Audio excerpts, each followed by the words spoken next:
नमस्कार आदाब दोस्तों। तो चलिए आज हम फिर लाए हैं देश दुनिया की तमाम छोटी बड़ी ब्रेकिंग न्यूज। तो खबरों को स्टार्ट करने से पहले आपसे छोटी सी रिक्वेस्ट है दोस्तों, अगर चैनल पर नए हैं तो चैनल को सब्सक्राइब करें, नोटिफिकेशन को ऑन करिए और वीडियो को लाइक करें, अपने दोस्तों के साथ ज्यादा से ज्यादा शेयर करें। तो आज की सबसे पहली और बड़ी खबर में आपको बता दें, सुप्रीम कोर्ट ने शुक्रवार को बिल्किस बानो केस के 3 दोषियों की तरफ से सरेंडर के टाइम में रियायत मांगने वाली याचिका ठुकरा दी है। इस केस के 11 में से 3 दोषियों ने सरेंडर की अवधि बढ़ाने का अनुरोध किया है। 8 जनवरी को सुप्रीम कोर्ट ने 11 दोषियों की रिहाई से जुड़ा गुजरात सरकार का फैसला रद्द किया था। कोर्ट ने सभी को 2 सप्ताह में समर्पण करने को कहा था। इस हिसाब से उन्हें 21 जनवरी को सरेंडर का वापस जेल लाना है।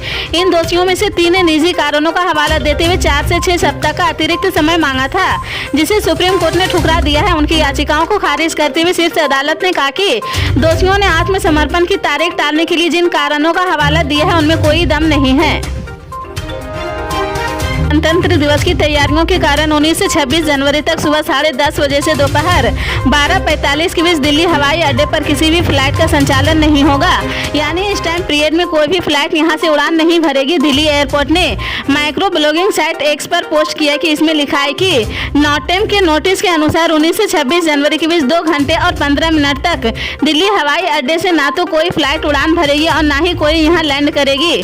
समाचार एजेंसी ANI ने मंगलवार को बताया था कि 19 से 25 जनवरी के बीच और 26 और 29 जनवरी के बीच दिल्ली हवाई अड्डे पर हवाई क्षेत्र पर प्रतिबंध लगाया जा सकता है। ANI ने अधिकारियों के हवाले से अपनी रिपोर्ट में बताया कि भारतीय वायु सेना, सीमा सुरक्षा बल और भारतीय सेना के हेलीकॉप्टर संचालन के साथ साथ राज्य के स्वामित्व वाले विमान हेलीकॉप्टर जो किसी राज्य के राज्यपाल या मुख्यमंत्रियों के साथ उड़ान भर रहे हैं को इस आदेश से बाहर रखा गया है और उनके संचालन पर प्रतिबंध नहीं रहेगा।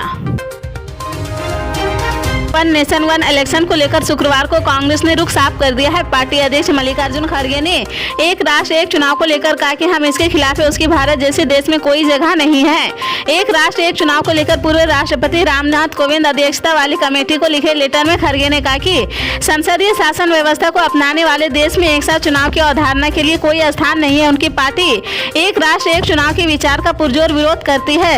समिति के सचिव नितिन चंद्र को भेजे सुझाव में खड़गे ने आगे कहा कि एक साथ चुनाव कराने का विचार संविधान की मूल संरचना के विरोध है। एक साथ चुनाव की व्यवस्था लागू करनी है तो संविधान की मूल संरचना में पर्याप्त बदलाव की आवश्यकता होगी। खड़गे ने 17 बिंदुओं में अपने सुझाव समिति के पास भेजे हैं।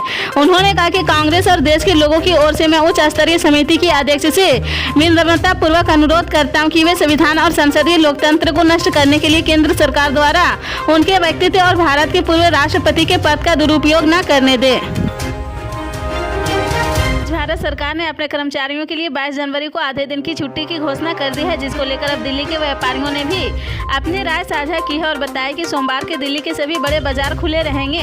दिल्ली में व्यापारियों के शीर्ष संगठन chamber of trade and industry के चेयरमैन ब्रिजेश गोयल और अध्यक्ष सुभाष खंडेलवाल ने बताया कि भारत सरकार द्वारा 22 जनवरी को सरकारी कर्मचारियों के लिए आधे दिन का राष्ट्रीय अवकाश घोषित करने को लेकर दिल्ली के 100 से ज्यादा बड़े बड़े बाजारों के संगठनों से बात करके उनकी राय ली गई है। सभी व्यापारियों संगठनों का यही कहना था कि आधे दिन का अवकाश दिल्ली के बाजारों में संभव नहीं है, क्योंकि कश्मीरी गेट, मोरी गेट, चांदनी चौक, चौड़ी बाजार, सदर बाजार, भागीरथ प्लेस जैसे बड़े बड़े होलसेल बाजारों में व्यापारियों लगभग 12 बजे के बाद ही दुकान पर आते हैं, इसलिए इन बाजारों में हाफ डे की छुट्टी का कोई असर नहीं पड़ेगा।